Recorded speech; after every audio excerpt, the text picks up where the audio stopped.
Bonjour à tous. Ah oui, merde. Bonjour Ça- Chloé. Bonjour à tous. On va attendre un petit peu de monde arrive, Hmm, peut-être. Trop bien. Tu vas bien? Ça va et toi? Ça va, T'es confiné chez ça va, toi? ça va. Bah, pour le coup, je suis confinée à l'atelier. D'accord, pratique. On va dire ça comme ça. Bonjour à tous. Bonjour à tous. Je vais commencer l'introduction doucement. Ouais. On est super ravis de vous retrouver aujourd'hui. Moi, je me présente, je m'appelle Chloé et je fais partie de l'équipe Weekendoo. Et donc, du coup, je ne vais pas rester avec vous très très longtemps. Je vais très vite laisser la place à Sophia. Mais l'idée, c'était de vous introduire un petit peu ce nouveau live, vous dire un petit mot sur Weekendoo pour ceux qui ne connaissent pas encore. Et puis, voilà, qu'on vous fasse un petit peu découvrir ce que vous allez vivre dans les 30 prochaines minutes. Donc, pour vous dire un petit mot sur Weekendoo, en fait, on représente un collectif d'artisans qui cherchent à faire découvrir justement leur savoir-faire aux particuliers, mais également aux entreprises. L'idée, c'est de venir découvrir ce savoir-faire directement dans leur atelier pour fabriquer un objet avec eux, et puis à la fin, vous repartez avec votre création. C'est un collectif qui a 3 ans maintenant et qui grandit plutôt bien parce qu'on a plus de 400 artisans maintenant partout en France. Donc on est dans 10 villes et voilà, et ça continue à se développer plutôt pas mal. Et du coup, tout récemment, on a lancé un nouveau format qui s'appelle Weekendoo chez vous. Donc, pourquoi on a lancé de ce format-là? Bah, forcément parce qu'on est tous confinés chez nous. Et pour autant, bah, l'artisanat a besoin de continuer à vivre et à briller plus que jamais pour soutenir justement nos producteurs locaux. Donc, l'idée, c'était de lancer un format où justement, en fait, les artisans viennent à vous directement dans votre salon. Vous puissiez vous poser leurs questions. Il y aura des tutos, des témoignages, etc. Et aujourd'hui, du coup, on a le plaisir d'avoir Sophia avec nous, qui est Bonjour à artiste tous. et qui du coup est artisan Weekendoo aussi depuis plusieurs mois maintenant, qui propose des formats d'atelier où vous pouvez habituellement aller chez elle pour aller faire un sac à main, une pochette d'ordinateur en cuir, un étui à lunettes. Bon, voilà, il y a plein d'objets différents à aller créer avec elle. Et aujourd'hui, du coup, elle va nous faire une démonstration de couture sellier. Donc, c'est une couture à la main avec 2 aiguilles, hyper robuste. Et puis, l'idée, c'est aussi, forcément, que vous puissiez poser toutes vos questions au fur et à mesure de ce live pour que ce soit hyper interactif. Et voilà, on est là pour partager, donc vous n'hésitez pas, surtout. Voilà pour l'introduction. Sophia, du coup, est-ce que tu peux nous en dire un petit peu plus sur toi, sur ton univers? Alors, donc comme Chloé l'a dit, je suis artisan sellier. On est sur de la maroquinerie, hein, ça change un peu. Sans être trop technique, il y a deux branches principales dans le métier de sellier. Donc, il y a le sellier garnisseur et le sellier harnacheur. Moi, j'ai les deux casquettes.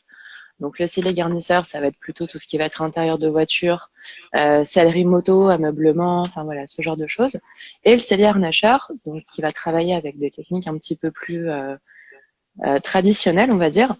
Donc notamment sur justement de l'harnachement équestre, canin, du sac, de la ceinture, enfin voilà. Donc et là pour le coup, ce que je vais vous montrer tout à l'heure, donc c'est ce qu'on appelle donc le point sellier. Donc c'est une technique de couture main. Et ce sera justement sur une pièce d'harnachement équestre. Donc, voilà. Et donc mon atelier est à Saint-Cloud. Donc je suis l'atelier Chazak, si jamais ceux qui ne me connaissent pas veulent aller voir un petit peu ce que je peux faire. Euh, et je suis installée maintenant depuis presque 4 ans. Donc voilà. Génial. Ouais, tu n'hésiteras pas à bien nous épeler ton compte, mais on le repartagera après, Ouais, mais pour que tous ceux qui nous suivent là puissent aussi te retrouver ensuite et pas de aller souci. découvrir un petit peu plus tes créations. Bah, super. Moi, je vous laisse du coup pour que tu sois en plein écran et qu'on puisse bien voir tout Ouais. ce que tu fais. Et puis, ben, du coup, bon live à tous et puis posez vos questions. N'hésitez pas. Salut. Salut Chloé. Alors d'ailleurs justement par rapport à vos questions, n'hésitez pas. Je vais essayer de lever la tête un petit peu lors de la démo. Il y avait une première question déjà qui était les outils dont on a besoin pour le point sellier. Alors, je vais vous montrer. Déjà, avant toute chose, en même temps que vous avez un petit aperçu de l'atelier, avant toute chose, vous avez besoin. Alors, je vais essayer de fonctionner comme ça. Hop, alors, du fil de lin. En général, c'est ce qu'on utilise le plus, donc déjà par sa robustesse et sa tenue dans le temps. Donc juste ici, qu'on va passer dans de la cire d'abeille. Et ça, je vais vous montrer par la suite. Donc pour le rendre imputrescible, permettre également un meilleur glissement lors de la couture et le rendre également donc imperméable. Vous avez besoin d'une haleine. Donc ça, c'est une haleine diamant. C'est avec ça qu'on va venir percer le cuir. Une haleine ronde qui, elle, va permettre d'agrandir les trous. Bien évidemment, des aiguilles. Hop. Alors, ce ne sont pas, donc je réitère, hein, c'est avec la laine qu'on perce le cuir et non pas avec les aiguilles. Les aiguilles n'ont pas de, elles ont un bout émoussé. Okay, donc, un coupe-fil, c'est plus pratique. Et en fonction, quand vous avez des grosses épaisseurs, donc là, ça va être mon cas, donc une pince potentiellement. Et puis, ça, c'est ce qu'on appelle une pommelle. C'est tout simplement pour protéger donc mes mains lors de la couture. Ceci, c'est ce qu'on appelle une griffe à frapper. C'est ce qui, en fait, est utilisé pour marquer l'écart des points que l'on souhaite lors de la couture pour que ce soit le plus régulier possible. Et donc ça, c'est la pièce. Je ne sais pas si on voit bien. Ouais, ça, c'est donc le moule. C'est un licol. Et d'ailleurs, bonjour à Coralie qui vient de nous rejoindre parce que c'est sa future pièce. Et donc, on va attacher, enfin, on va coudre cette partie-ci. Donc, je l'ai déjà pré-encollée. Et qu'il s'agit tout simplement donc de la souauge. Donc, voilà. Donc, dans un premier temps, hop, on va venir ici. Je prends donc ma bobine de fil. Et en fait, ce qu'il faut savoir avec le point sellier, c'est qu'on a un seul fil et deux aiguilles, à l'inverse d'une couture machine. Donc, en fonction de l'épaisseur et de la longueur de point qu'on souhaite, on va prendre une longueur adaptée. Hop. Et donc, on va venir, justement, donc avec le bloc de cire d'abeille, passer le fil.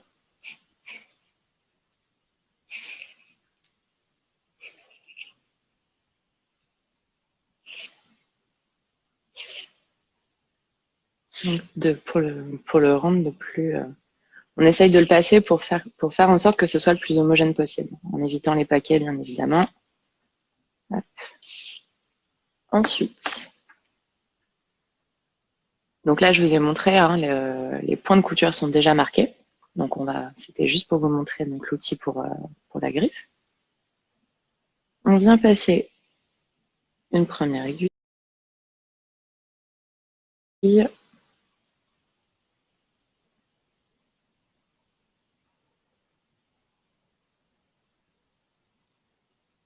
Sans trembler, c'est mieux.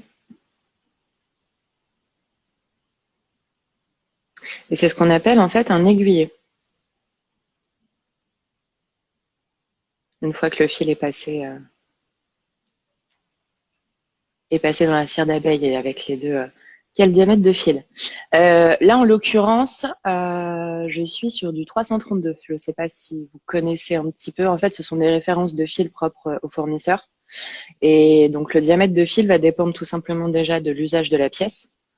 Donc là, en l'occurrence, on est sur une pièce d'harnachement, donc on a besoin de quelque chose d'assez robuste. Harnachement équestre, pardon. Donc on a besoin de quelque chose d'assez robuste et également par rapport donc à l'épaisseur de cuir. Là, on est sur environ 8 mm d'épaisseur de cuir. Donc une première aiguille et pareil pour la deuxième.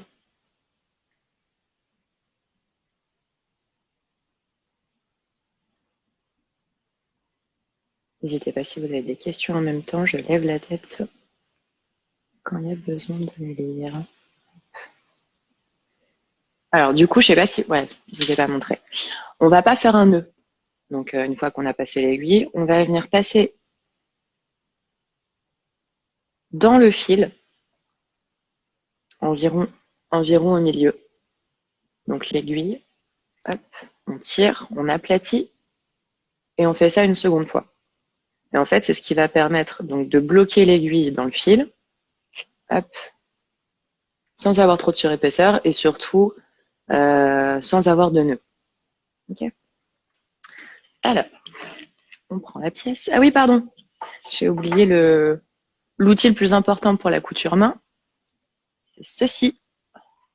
C'est ce qu'on appelle une pince sellier. Dans son ensemble, c'est assez long. Et en fait, on vient la caler entre les jambes. Okay, comme ça. Et en fait, elle permet tout simplement donc, de venir caler la pièce que l'on va coudre. Comme ceci. Hop. Alors, comme toute couture, on commence par faire ce qu'on appelle donc des points d'arrêt. Les points d'arrêt, ça va être des points en sens inverse. On va dire ça comme ça. Donc, on préperce. Alors, la laine diamant, en fait, elle a une pointe en losange, en réalité. Vous voyez? Et en fait, elle est tranchante uniquement au niveau des bords. D'accord? Bon, par contre, après, bien évidemment, elle est pointue. Pareil, il existe différentes tailles en fonction de l'épaisseur l'épaisseur de cuir que vous travaillez. N'hésitez pas à me dire par réponse de commentaire si vous voyez bien, parce que c'est ici que ça va se passer. Donc, on suit les marques et en fait, sur la laine, en règle générale, on se fait une propre marque pour tout simplement percer toujours dans le même sens. Parce qu'en fait, lorsque vous percez, c'est ce qui va donner justement la régularité de votre couture par la suite et donc son esthétique. Donc, hop. Et donc là, on va faire donc les points d'arrêt. Je passe mon fil.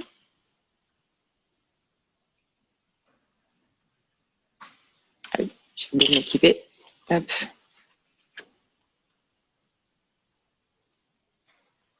Et en fait, on va venir faire en sorte que les aiguilles soient, donc, enfin, que la longueur de fil soit bien au milieu en fait du point. Hop. Oui, parfait. Très bien. Je vous remercie pour le retour.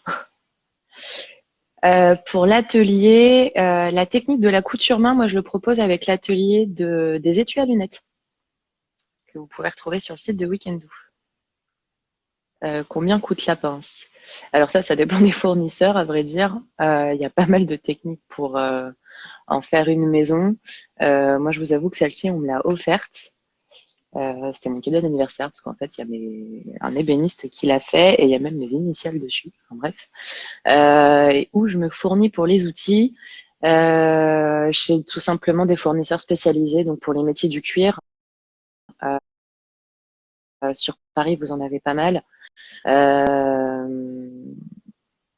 Je ne sais pas si j'ai l'autorisation de donner le nom de fournisseur, mais au pire des cas, n'hésitez pas à m'envoyer un message privé par la suite pour vous répondre.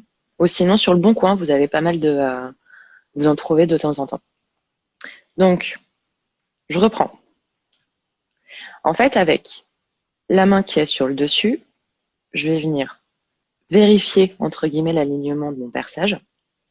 Et en fait, c'est celle du dessous qui commence par passer. Donc, je la sors. Je passe mes aiguilles. Et je fais pareil dans l'autre sens. Et en fait, je viens passer donc mon aiguille dans la boucle qui s'est formée.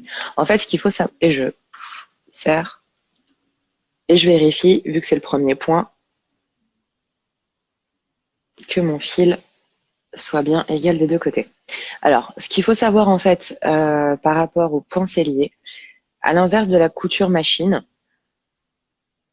c'est un point, donc bien évidemment déjà qui se fait à la main, mais surtout en fait, vous avez votre fil du dessus qui passe en dessous et inversement, et surtout vous avez un nœud à chacun des points.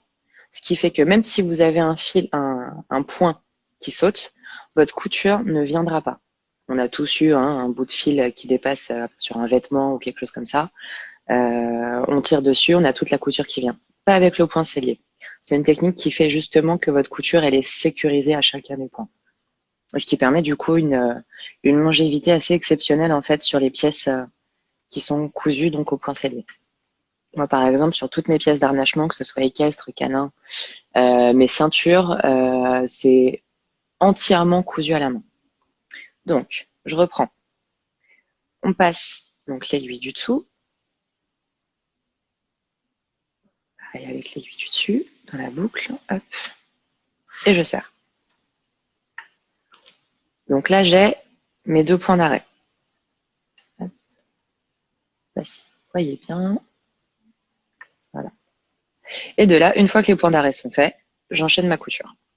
Donc, je repasse dans mes 2 premiers trous. Et si jamais c'est dur, justement, donc la pommelle, je vous montre, en fait, il y a une pièce de cuir donc rigide et épaisse à l'intérieur de la paume qui me permet justement, hop, de venir pousser mon aiguille. Et si jamais là, par exemple, j'arrive pas à la récupérer, hop, je prends la pince. Ça, c'est ce qui arrive assez souvent justement quand on coud une épaisseur de ce genre. Hop. Là, je vérifie de ne pas avoir passé mon aiguille dans le fil. Pareil, je reprends.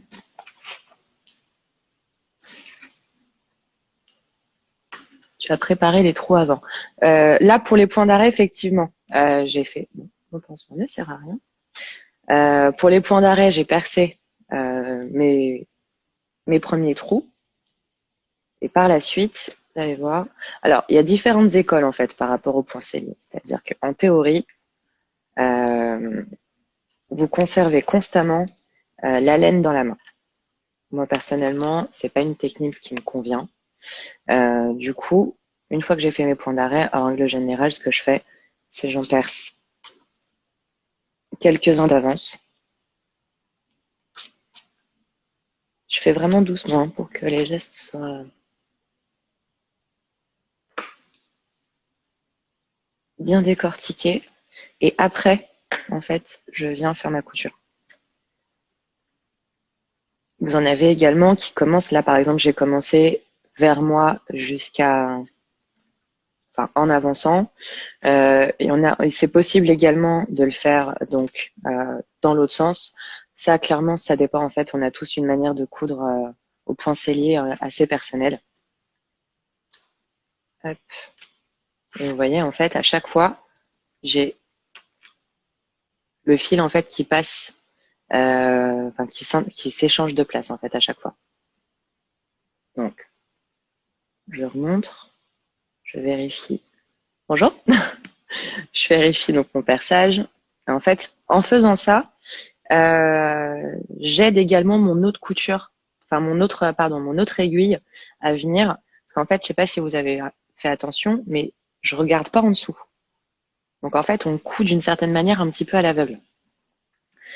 Et parce que déjà en fait, ce serait tricher. Et c'est ce qui fait aussi l'importance justement de la régularité, justement de la couture. Je n'utilise pas l'autre outil pour arrondir les trous. Alors, la laine ronde, donc celle-ci que je vous montrais au début, en fait, celle-ci, elle va aider lorsque on n'arrive pas, notamment pour les points d'arrêt. Lorsqu'on a déjà donc et l'épaisseur, enfin une épaisseur de fil, donc une épaisseur de point, pour justement donc faire pénétrer l'aiguille. On n'est pas obligé de l'utiliser. Moi, c'est vrai que je l'utilise que quand j'ai vraiment besoin, parce que ce que j'aime pas avec cet outil, c'est que du coup, ça va déformer un petit peu l'esthétique de la couture. Donc, je repasse. Parce qu'en fait, le point sellier, en réalité, c'est assez facile de l'identifier à l'œil nu. En fait, votre point, il n'est pas droit. Votre fil n'est pas droit. Je vais vous montrer tout à l'heure. Ah, ceci dit, attendez. Hop. Je peux vous montrer là. Par exemple, le point, il n'est pas... Si ça veut bien faire la mise au point. Bon, ça ne veut pas. En fait, le point, enfin le fil n'est pas en ligne droite à chaque fois. Il est légèrement incurvé. Et c'est justement la laine diamant qui donne l'incurvation, en fait à la couture. Et donc qui fait l'esthétique de la pièce. hop, et hop. Et après, bien évidemment, et ben, on continue. Et vous voyez, en fait, avec mon autre main, donc bien évidemment, j'essaie de ne pas me percer, on vient tenir en fait la pièce de cuir, la maintenir, pour être sûr justement de piquer toujours dans le même sens. Et surtout de manière régulière. Hop. Hop. Et hop. Bon, après, je vous avoue, j'ai un petit peu triché. J'ai pris une pièce où il y avait peu de points pour vous montrer. Parce que la couture au point cellier, ça prend quand même pas mal de temps. En général, par rapport à une couture machine, on va dire que ça prend 3 fois plus de temps. Votre fil est-il poissé? Non, mon fil n'est pas poissé, il est ciré. Il y a une différence. C'est ce que je montrais au début, donc avec le bloc de cire d'abeille. Je fais la différence entre les deux parce qu'il y a des fils, effectivement, dits poissés. En général, ceux-là, justement, alors c'est notamment en cordonnerie qu'on les utilise. C'est donc une espèce. Alors là, par contre, on sort un peu de mon domaine de compétences. Donc, s'il y a des cordonniers qui regardent, n'hésitez pas à me reprendre. C'est tout simplement un fil donc qui va être passé dans de la poix. Alors précisément ce que c'est, je ne sais pas. Mais en fait, ça ne donne pas du tout la même texture et en plus de ça, ça teinte le fil. Donc non, là, moi, je l'ai passé dans de la cire d'abeille. Je n'ai pas connu les 2 extrémités de cure auparavant. Moi, j'essaye au maximum de travailler sans colle, enfin sans colle néoprène. Bon, ça après, bien évidemment, c'est aussi avec l'expérience.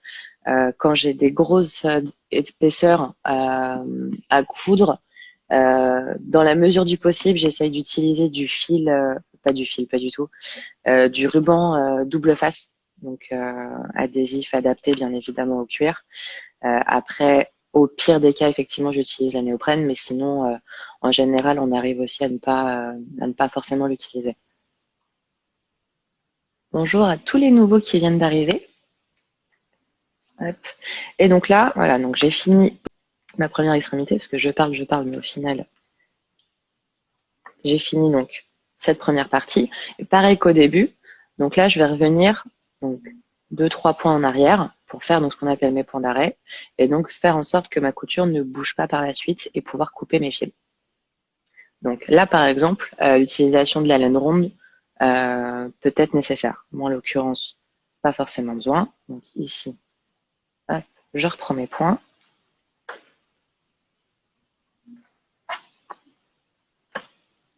Donc même technique, mais tout simplement dans l'autre sens. Je serre bien.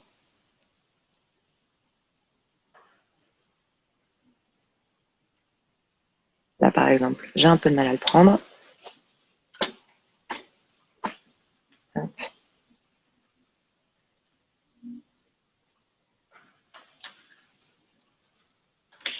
Ici. Et voilà. Et donc là, ma couture, elle est bloquée et elle ne bougera pas. Et donc là, hop, je vais venir me couper à ras mon fil. Bon, là, vous voyez, en l'occurrence, j'ai prévu beaucoup trop de fils. Pareil de l'autre côté. Et là, avec la laine ronde, justement, je vais venir repousser les petits bouts du fil qui dépassent dans le trou pour vraiment venir les cacher. La cire d'abeille ne l'aiderait pas votre haleine diamant à passer votre fil?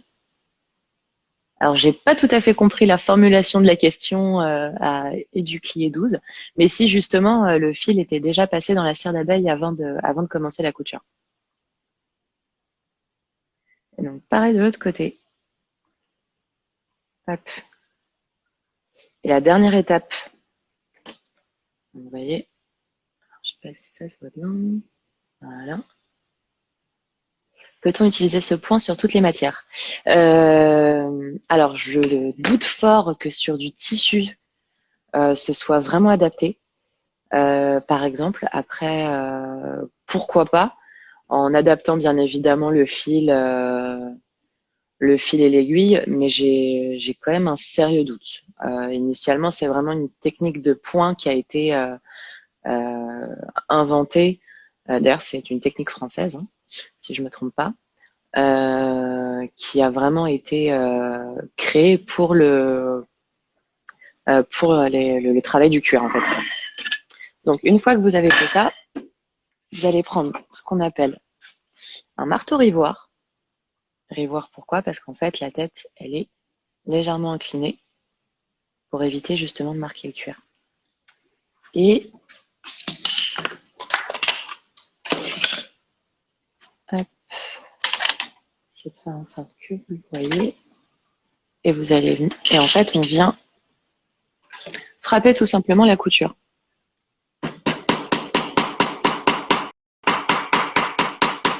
Donc, ce qui va permettre justement de la sceller.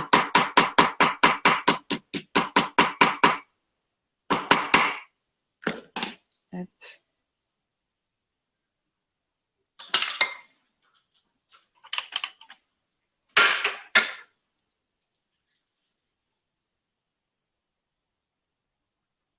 Et voilà. Ouais, du coup, je vais faire pareil pour l'autre côté. Je peux prendre ma pièce.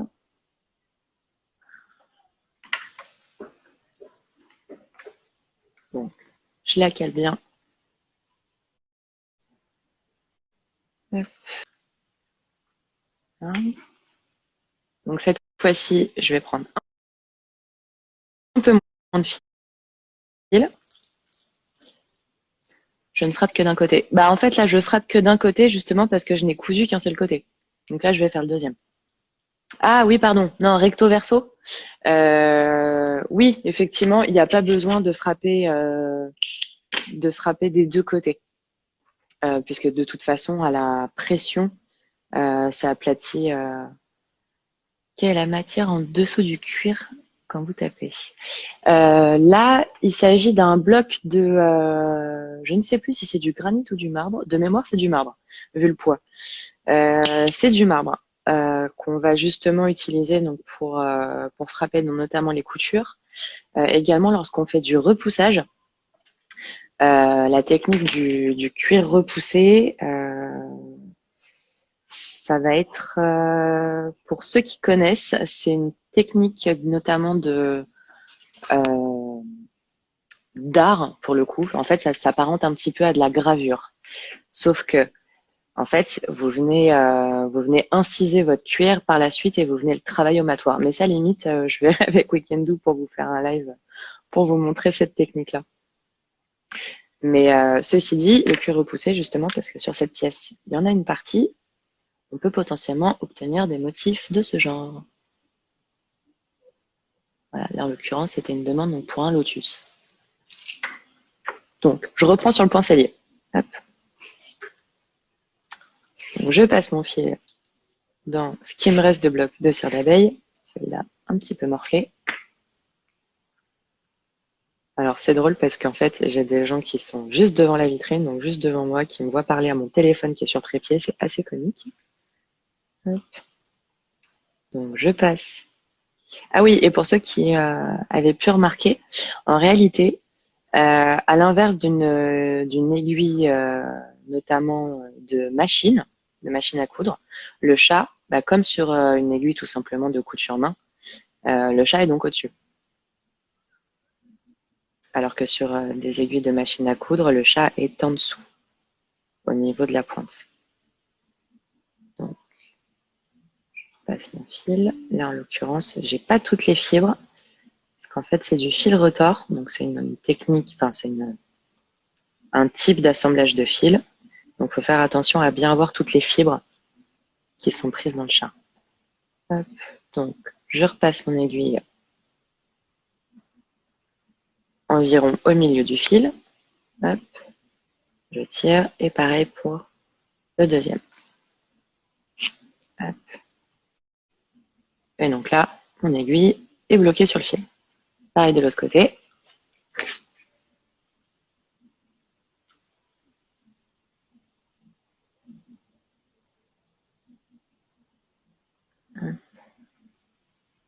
Et c'est dans ces cas-là qu'avoir des ongles, c'est assez pratique. Et on fait pareil. Hop.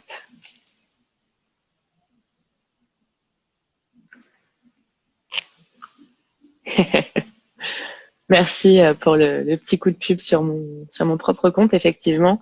Mon compte Insta, c'est donc Atelier Chazak, donc Chazak avec un S, comme Sophia. Hop, donc, alors j'ai bougé la caméra, mais du coup, est-ce que tout le monde voit bien? Est-ce que vous pouvez me répondre par commentaire, ce serait gentil. Ok. Donc, je reprends mon haleine, sauf que là, du coup, on a changé de sens. Je prépare pour mes points d'arrêt. Hop. Je passe mon aiguille. Je vérifie donc que mon fil soit bien égal des deux côtés. Je fais mes premiers points.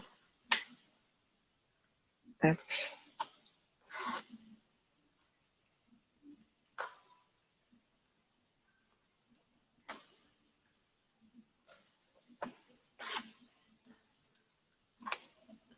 Et je continue de l'autre côté. C'est un peu flou. Est-ce que là, c'est mieux? Pour le coup, je gère pas tellement la mise au point. Mise à jour, pas du tout. Hop. Comment faire pour que l'aiguille ne se prenne pas dans le fil déjà passé par le point d'arrêt? Ça, après, c'est une question d'habitude. En fait, c'est vous qui le ressentez lorsque vous passez l'aiguille. En fait, ça va jouer également par rapport à votre serrage de poing. Si vous serrez, si vous ne serrez évidemment votre point d'arrêt, effectivement, vous pouvez potentiellement passer votre aiguille. Sinon, pour être sûr de ne pas passer votre aiguille dans le point qui a déjà été réalisé, vous allez faire comme ceci. Hop, vous faites votre point. Et en fait, vous venez tendre déjà votre fil qui vient d'être passé. Vous passez votre autre aiguille. Et là, vous faites tout simplement glisser votre fil. Pour être sûr justement que l'aiguille ne soit pas prise dans le fil. Et vous continuez votre couture. Hop. Donc je vous remontre. Tendez bien votre fil. En l'occurrence, moi là, je le fais vers moi. Passez votre aiguille et quand votre aiguille est plantée, vous venez bien vérifier, donc par le glissement de votre autre fil, que votre aiguille n'est pas passée dedans. Faites votre boucle et vous serrez. Ouais. On reprend.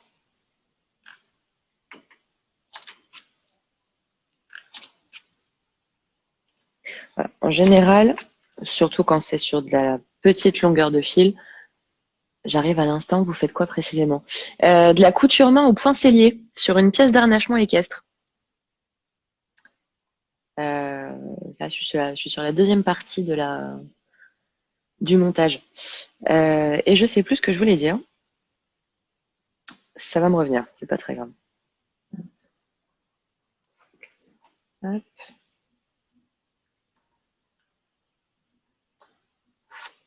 Et en fait, je sais pas si vous avez fait attention depuis le début, mais pour savoir si vous avez bien serré votre fil, déjà vous allez le sentir et surtout vous l'entendez. Je sais pas si ça s'entend bien. Ça s'entend bien. Je vais essayer de rapprocher mon casque pour que ça s'entende mieux. En fait, vous entendez le nœud justement qui vient bien rentrer dans le cuir. Par exemple. Bon, là pour le coup, ça s'entendait pas bien. Pourquoi vous ne faites pas tous les pré-trous avant de coudre? Oui, c'est un Nicole.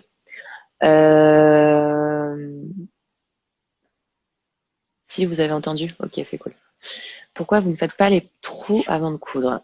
Déjà parce qu'en fait, il s'agit d'un assemblage de pièces, donc ça n'a pas tellement grand intérêt. Et puis en plus de ça, potentiellement, au serrage du fil, votre matière, elle va jouer un petit peu. Donc potentiellement vos trous, ils seront pas forcément soit bien alignés, soit bien esthétiques en fait. Initialement, on est même censé faire trou après trou et pas en faire quelques-uns d'avance comme je peux le faire. Pour le fun, je fais cela et puis pour le fun, je vais vous montrer potentiellement en ayant la laine en main. Mais en théorie, on n'est pas censé lâcher la laine.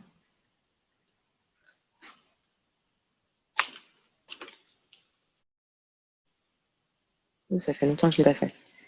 Donc après, c'est une gymnastique en fait pour éviter pour la garder en main. Hop. Pas de point.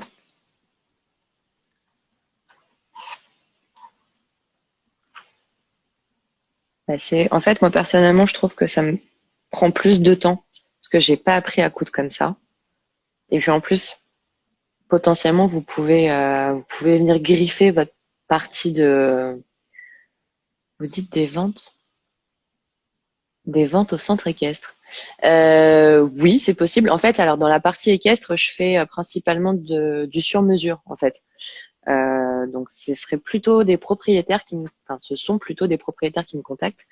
Mais oui, au centre équestre, c'est possible. Je fais également de la réparation. Je fais de la restauration également. Donc oui, carrément. Donc pour en revenir justement donc sur la laine, potentiellement vous pouvez griffer votre autre partie. Donc moi personnellement, c'est pas tellement la façon de coudre que je préfère. Je préfère en faire quelques-uns d'avance. En l'occurrence, il m'en reste 3. Hop. Je vais plus en avoir besoin.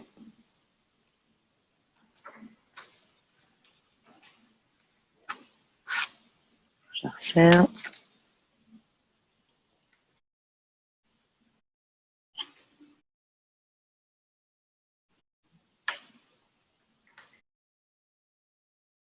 Et là, je commence à être un petit peu gênée justement par le poids de la boucle et de l'autre partie et de la tétière notamment. Donc, du coup, hop, faut que je fasse attention justement lorsque je passe mon aiguille.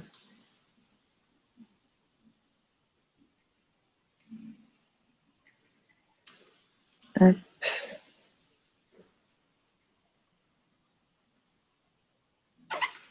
Bon, là, j'ai un peu triché, j'ai regardé de l'autre côté, mais initialement, comme je vous l'ai dit tout à l'heure, on ne regarde pas en dessous. Hop. Donc là, j'ai fini ma longueur, donc je fais mes points d'arrêt. En fait, donc, je reprends ce que je disais tout à l'heure. En théorie, donc je suis censée prendre la laine ronde. En l'occurrence, j'ai un cuir qui est très tendre et une bonne force dans les mains, donc j'ai pas forcément besoin de repasser. Sur une ligne de pointe, des fois, j'en ai qui sont droits et d'autres bien inclinés. C'est le perçage qui est mal fait.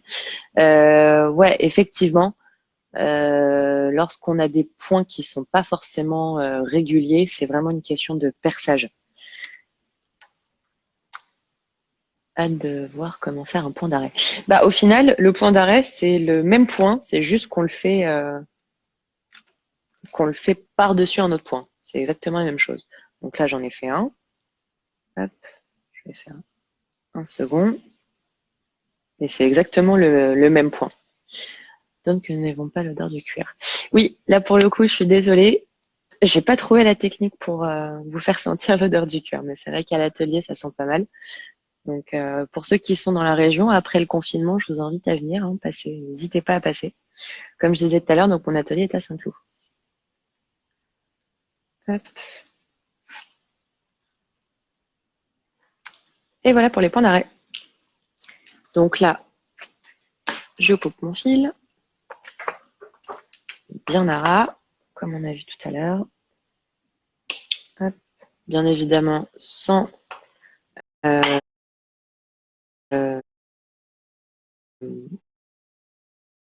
faire de marque sur le cuir. Hop. Avec la laine ronde, je viens repousser les petits filaments du fil dans le trou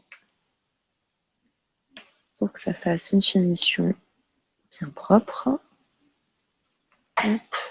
Combien de temps vous faut-il pour faire un lit-colle en entier? Tout dépend de la pièce. Là, par exemple, celui-ci, ça m'a pris un petit peu de temps parce que c'est ce que je montrais tout à l'heure. On a notamment un motif en cuir repoussé, donc qui est le choix de la propriétaire. Donc en fait, je peux pas vous donner un temps pour une pièce puisque ça dépend vraiment de toutes ses particularités. S'il est doublé, s'il est matelassé, voilà, ce genre de choses. Il faut repasser combien de fois pour le point d'arrêt? 3 fois.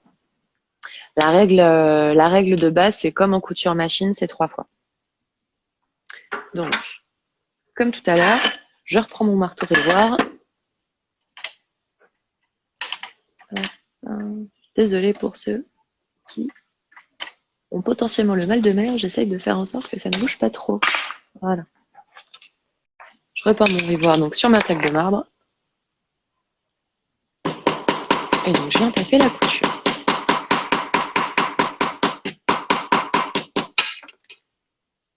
Pour vérifier également que les deux pièces soient bien assemblées et n'aient pas de surépaisseur. Hop. Je viens taper également au niveau des tranches. Que ce soit bien nickel. Hop. Et après, pour la finition de tranche, par contre, ça se passe différemment. Et du coup, hop. Hop, pour la couture d'assemblage, ce serait bien que ça se mette net. Ça veut pas. Voilà, si ça veut. Voilà pour la couture au point sellier. Alors, n'hésitez pas du coup si vous avez encore quelques questions. Pour ceux qui veulent voir notamment potentiellement d'autres techniques, je profite du confinement notamment pour tout ce qui est cuir repoussé, technique de finition de tranches, parce que les tranches du cuir, lorsqu'on le coupe, le cuir bien évidemment, il n'est pas bien teinté, bien lisse, bien ciré comme ça, hein. En général, c'est même franchement brut, voire potentiellement tranchant. Donc n'hésitez pas donc à aller sur mon compte Instagram notamment, donc Atelier Shazak, Shazak. Et puis n'hésitez pas. Si vous avez d'autres questions, je vous garde encore 5 minutes potentiellement pour les dernières questions. C'est très intéressant et sympa. Merci à vous. Peut-on faire des ceintures avec vous? Oui, justement, on est en train de développer un nouvel atelier avec Weekendoo sur un week-end. C'est encore en cours de développement, mais ce sera disponible après le confinement. Donc sur un travail de ceinture et de nœuds papillons. Je vous en dis pas plus. Ce sera dévoilé d'ici quelques temps. Le travail des tranches m'intéresse. N'hésitez pas. Pour la prochaine fois, je ferai peut-être une technique, donc notamment sur le travail de tranche, donc à froid. Je suis pas maroquinier, je suis sellier, donc on travaille pas tout à fait de la même façon. En tout cas, merci à vous de m'avoir suivi. Merci à Weekendoo au passage. Et puis, prenez soin de vous et restez chez vous. Au revoir.